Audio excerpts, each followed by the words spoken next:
Hello everyone, welcome to Tasneem Academy channel.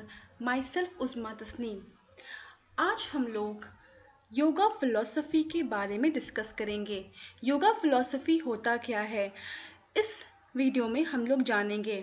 और हम लोगों ने अपने पिछले वीडियो में ये देखा कि सांख्य फिलॉसफी क्या होता था.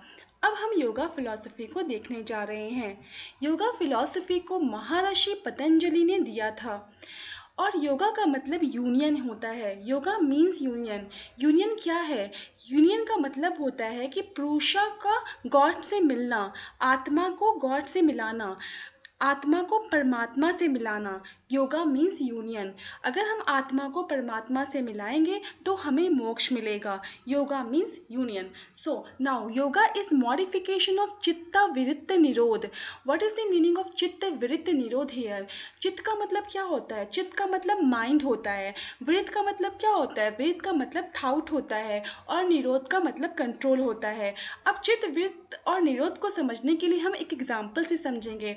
जैसे कि कोई बच्चा अगर नेट का एग्ज़ाम देता है और नेट के एग्ज़ाम को देने से पहले वो मॉक टेस्ट अटेंड करता है, और मॉक टेस्ट में अगर उसको कम मार्क्स आ जाते हैं तो क्या होता है, उसके माइंड में नेगेटिव थिंकिंग डेवलप हो जाती है. और ये नेगेटिव थिंकिंग उसको मेन एग्ज़ाम में भी क्वालिफाइड करने से रोक देती है. ठीक है, तो योगा क्या है? ये मॉडिफिकेशन है. चित्त वृत्त निरोध मतलब कि चित्त, उस इंसान के माइंड के अंदर क्या आया, कौन सा थाउट आया? नेगेटिव थाउट आया. तो योगा क्या करता है? उसको कंट्रोल करता है, निरोध करता है. तो इस तरह से हम समझ सकते हैं कि चित्त वृत्त और निरोध होता क्या है और योगा किस तरह से चित्त वृत्त निरोध काउज करता है. तो yoga is the modification of चित्त वृत्त निरोध. Understood? Now we talk about yoga is practical and Sankhya is its theoretical part. जैसा कि हम लोगों ने सांख्य फिलॉसफी पीछे देख चुके हैं, हम लोग पिछले वीडियो में हम लोगों ने पढ़ा था. तो योगा और सांख्य फिलॉसफी जो है वो बिल्कुल सिमिलर होता है. ठीक है, बस थोड़ा बहुत डिफरेंस है. वो डिफरेंस हम लोग इस वीडियो में देखेंगे. क्या डिफरेंस है योगा और सांख्य फिलॉसफी में?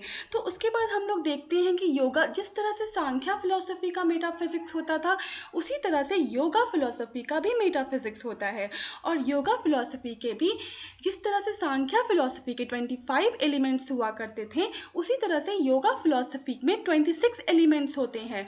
और 25 एलिमेंट्स जो हैं योगा फिलॉसफी के, वो बिल्कुल सिमिलर है सांख्य फिलॉसफी के. जैसा कि आप लोगों ने देखा होगा, ये पुरुषा, प्रकृति, महत्व, अहंकारा, सत्वा, रजस, तमस, मानस, sense organ, organ of action, तन मंत्रास और भूतास, ये सब चीज़ हम लोगों ने सांख्या में देखा था.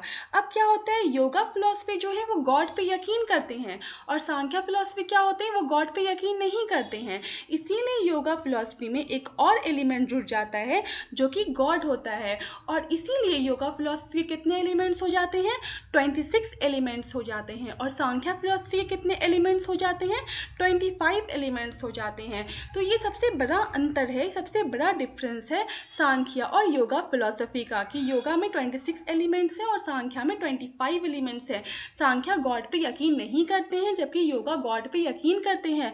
और सांख्या थ्योरेटिकल है, वो सिर्फ बोलते हैं. ठीक है, और योगा में क्या किया जाता है, उसको किया जाता है, प्रैक्टिकल किया जाता है योगा में.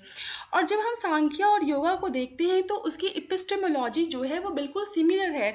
जिस तरह से हम लोगों ने बात की थी कि योगा और सांख्या में परसेप्शन, इन्फ्रेंस और शब्द के ज़रिए हम लोग क्या करते हैं, नॉलेज की खोज करते हैं, नॉलेज को हासिल करते हैं. परसेप्शन क्या था? सेंस ऑर्गन से नॉलेज को हासिल करना. इन्फ्रेंस क्या था? किसी एविडेंसेस के बेसिस पे कंक्लूजन को निकालना. और शब्दा क्या था? किसी रिलीजियस टेक्स्ट बुक में जो बातें कह दी जाती हैं वही सच होती हैं. इस तरह से हम देख सकते हैं कि जो एपिस्टेमोलॉजी सांख्या की थी, वही एपिस्टेमोलॉजी जो है वो योगा की है. लेकिन मेटाफिजिक्स में डिफरेंस आ गया. ठीक है, मेटाफिजिक्स में सिर्फ गॉड का डिफरेंस आता है और एलिमेंट का डिफरेंस आ जाता है. योगा क्या है? योगा का जो मेन फंक्शन है वो बॉडी को कंट्रोल करना है, अपने सेंसेस पे कंट्रोल करना है, अपने माइंड पे कंट्रोल करना है। जैसा कि हम लोगों ने आपको पीछे बताया कि चित्त वृत्त निरोध में क्या कर रहे थे, माइंड पे कंट्रोल करना था, कि नेगेटिव थिंकिंग को नहीं आने देना है, हमें अपने माइंड में सिर्फ और सिर्फ पॉजिटिव थिंकिंग को लाना है, क्योंकि इंसान जैसा सोचता है वैसा वो हो जाता है। अगर हम अपनी सोच को सही रखेंगे तो हम अच्छे होंगे।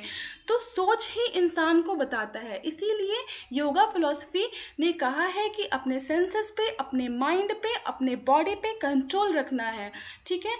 अब योगा फिलॉसफी ये कहते हैं, योगा फिलॉसफी में ये कहा गया है, पतंजलि महर्षि पतंजलि ने ये कहा है कि हमें प्रकृति और पुरुषा को अलग करना है तो हमें मोक्ष मिलेगा, हमें आत्मा को परमात्मा से मिलाना है, हमें गॉड को सोल से मिलाना है। जब हम गॉड को सोल से मिलाएंगे तो क्या होगा, जब सोल को गॉड से मिलाएंगे, ठीक है, आत्मा को परमात्मा से मिलाएंगे, तो क्या होगा, हमें मोक्ष मिलेगा। और ये मोक्ष हमें कैसे मिलेगा, जब हम योगा के इस 8 फोल्ड पाथ को फॉलो करेंगे, जिसको क्या कहते हैं हम लोग, जिसको अष्टांग मार्ग कहते हैं। अंडरस्टूड। मोक्ष पाने के लिए इस 8 फोल्ड पाथ को फॉलो करना पड़ेगा।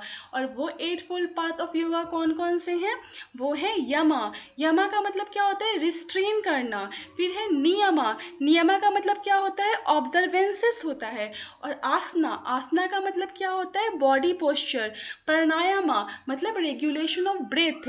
और प्रत्याहारा मतलब एब्स्ट्रैक्शन ऑफ सेंसेस। और ये क्या थे, ये एक्सटर्नल पार्ट्स थे योगा के। ये जो 5 हैं वो एक्सटर्नल पार्ट्स हैं योगा के, और जो 3 हैं वो इंटरनल पार्ट्स होते हैं योगा के। वो कौन कौन से हैं, वो है धारणा। धारणा क्या है, कंसंट्रेशन है।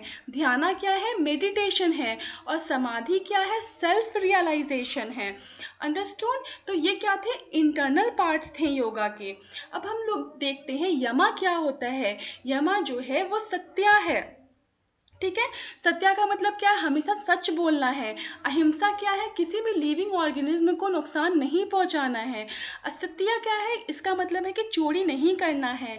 अपरिग्रह क्या है, अपरिग्रह में हम लोग देखते हैं कि अननेसेसरी गिफ्ट हमें किसी से भी एक्सेप्ट नहीं करना है। और ब्रह्मचार्य क्या है, अपने डिजायर्स पे कंट्रोल करना है। तो ये क्या कौन थे, ये यमा थे। अब हम लोग क्या देखेंगे कि नियमा क्या होते हैं। नियमा जो होते हैं वो क्या होते हैं, cleanness of the body and soul. अपनी बॉडी का और अपने सोल का क्या करना है, क्लीननेस करना है। और सरेंडर टू गॉड, अपने आप को गॉड को सरेंडर कर देना है। मतलब जिस तरह से आत्मा को परमात्मा से मिला देना है, हमें दुनिया के बारे में नहीं सोचना है, दुनिया के दुख दर्द से मुक्त हो जाना है। तो नियमा यही बोलता है। अब हम देखते हैं आसना। आसना में क्या का मतलब क्या होता है, बॉडी पोस्चर होता है। जैसे कि हम लोग देखते हैं कि जब हम योगा करते हैं तो मोस्टली जो बाबा लोग होते हैं वो कुछ पोस्चर बना के बैठते हैं ना, तो वही पोस्चर हुआ आसना का मतलब। ठीक है। उसके बाद आता है प्राणायामा। प्राणायामा का मतलब क्या होता है, रेगुलेशन ऑफ ब्रेथ होता है। ठीक है, अपने सांस के ऊपर कंट्रोल करना। जैसे कि हम लोग देखते हैं कि जब हम ऑक्सीजन लेते हैं, ठीक है, तो योगा करते हैं तो हम अपने ब्रेथ को कंट्रोल करते हैं। कैसे करते हैं कि जब हम ऑक्सीजन लेते हैं तो ऑक्सीजन लेना मतलब इनहेल करना। जब ऑक्सीजन को मैंने अंदर लिया, इनहेलेशन किया, तो उसको क्या कहते हैं, पूरका कहते हैं। ठीक है, ऑक्सीजन को अंदर लेना, पूरका। उसके बाद जब ऑक्सीजन को हम अंदर लेते हैं, इनहेल कर लेते हैं, उसको कुछ देर अपने बॉडी के अंदर रोकते हैं। जब उसको कुछ देर अपने बॉडी के अंदर रोकते हैं तो वो क्या होता है, वो कुंभका होता है, जिसको क्या कहते हैं, स्टोर करते हैं। ऑक्सीजन को अंदर स्टोर करना मतलब कुंभका। और जब हम एक्सेल करते हैं उसी ऑक्सीजन को तो उसको क्या कहते हैं, रेचका कहते हैं, जिसका मतलब क्या होता है, आउट, मतलब एक्सेलेशन करना। तो प्राणायाम में जब हम ब्रेथ करते हैं तो 3 पार्ट को फॉलो करते हैं हम। वो कौन कौन से हैं, कुंभका, ऋचिका, पूरका। एक्सलेशन, इनहेलेशन एंड स्टोरेशन मतलब स्टोर करना। ठीक है, तो ये पार्ट थे प्राणायामा के। अब हम बात करते हैं प्रत्याहारा का। प्रत्याहारा क्या होता है, ये एब्स्ट्रैक्शन ऑफ सेंसेस होता है, कंट्रोल ऑफ माइंड होता है। मतलब हमें अपने सेंस ऑर्गन को, जो एक्सटर्नल अट्रैक्शन है, उससे रोक के रखना है। मतलब हमारे जितने भी सेंस ऑर्गन हैं उनको उन चीज़ों के प्रति अट्रैक्ट नहीं होने देना है। तो प्रत्याहारा यही कहता है कि एब्स्ट्रैक्शन ऑफ सेंसेस होते हैं और कंट्रोल ऑफ माइंड होता है। अब उसके बाद हम लोग क्या देखेंगे, educational implication of yoga philosophy.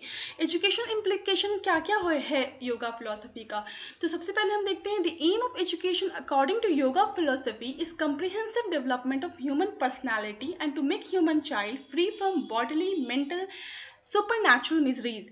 इसका मतलब हुआ कि हम लोगों को योगा फिलोसफी सिखाता है कि हमें कम्प्रिहेंसिव डेवलपमेंट करना है, हमें ऑलराउंड डेवलपमेंट करना है। स्पिरिचुअल डेवलपमेंट सिखाता है, ये मेंटल डेवलपमेंट सिखाता है, इंटेलेक्चुअल डेवलपमेंट, ये सब सारा डेवलपमेंट जो है वो योगा के द्वारा हमें मिलता है। और योगा हमें कहता है कि हम किस तरह से सुपर नेचुरल मिजरीज से अपने आप को मुक्त कर सकते हैं। जैसा कि हम लोगों ने सांख्यम फिलॉसफी में 3 मिजरीज के बारे में पढ़ा था, अधिभौतिका, अधिदेविका और एक अधिदेविका अधिभौतिका था, ठीक है। तो वो जो मिजरीज थी उनसे क्या होना था, हमें मुक्त होना था। तो वही है कि हमें दुनिया के दुख दर्द से मुक्त करने के लिए योगा करना होता है और योगा के 8 जो पाथ हैं उन्हें फॉलो करना होता है। अब हम देखते हैं मेथड ऑफ एजुकेशन क्या होता है योगा फिलोसफी के according. Concentration is the most essential method. यहाँ पे क्या करते हैं, कंसंट्रेशन करना है हमें, ठीक है, क्योंकि योगा फिलोसफी हमें क्या सिखा देता है, कंसंट्रेशन करना सिखा देता है। तो मेथड ऑफ एजुकेशन में हम इसको किस तरह से अप्लाई करते हैं, जब हम स्टडी करते हैं तो योगा की वजह से हमारे अंदर कंसंट्रेशन डेवलप हो जाता है और किसी भी चीज़ को हम इजीली कंसंट्रेट करके समझ सकते हैं। और साइंटिफिक एटीट्यूड की बात करती हैं तो योगा फिलोसफी हमें हेल्प करता है कि हमारे अंदर साइंटिफिक एटीट्यूड जो है वो डेवलप हो सके। अंडरस्टूड। तो ये थे मेथड ऑफ एजुकेशन। अब बात करते हैं रोल ऑफ टीचर। टीचर कैसे होने चाहिए योगा फिलोसफी के अकॉर्डिंग। तो great importance to teacher. Teacher को बहुत अहमियत दी है योगा फिलोसफी ने। Teacher has power of knowledge. Teacher के पास नॉलेज का पावर होता है, power of will and power of action also. Now we talk about curriculum according to yoga philosophy. Science as a medicine, clinical psychology, social sciences, human psychology. So this all are about yoga philosophy and now my topic is completed. Okay, understood?